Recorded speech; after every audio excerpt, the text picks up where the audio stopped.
দেখেন বন্ধুরা, Cristiano Ronaldo নতুন ইউটিউব চ্যানেল খুলছে।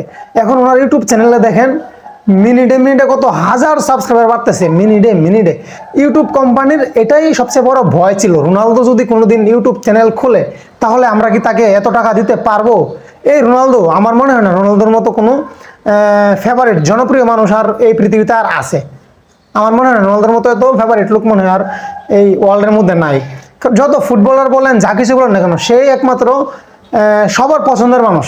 তার কোনো আসলে হ্যাটার্স নাই, ঠিক আছে? নেইমারের, মেসির অনেক আছে, কিন্তু রোনালদোর কিন্তু কোনো হ্যাটার্স নাই। তো এই যে রোনালদো ইউটিউব চ্যানেল খুলছে, দেখেন মিনিটে মিনিটে কত হাজার সাবস্ক্রাইবার বাড়তেছে। তো রোনালদোর নাম কিন্তু ইউটিউবের ইতিহাসে স্বর্ণ অক্ষরে লেখা থাকবে, ঠিক আছে? এটা কিন্তু কনফার্ম। তো এই রোনালদোর সাবস্ক্রাইবার যেভাবে বাড়তেছে, কত মিলিয়ন বিলিয়নে গিয়ে মানে স্টপ হয়, সেটা আসলে দেখার বিষয়। ক্রিস্টিয়ানো রোনালদো, ওনার কখনোই কোনো ইউটিউব চ্যানেল ছিল না, তো ইউটিউব চ্যানেল খুলছে। এখন আসলে সবার বয়ের কারণ, ইউটিউব কোম্পানির কিন্তু বয়ের কারণ। তো দেখা যাক রোনালদোর সাবস্ক্রাইবার কত হাজার মিলিয়ন বিলিয়নে গিয়ে স্টপ হয়, ঠিক আছে?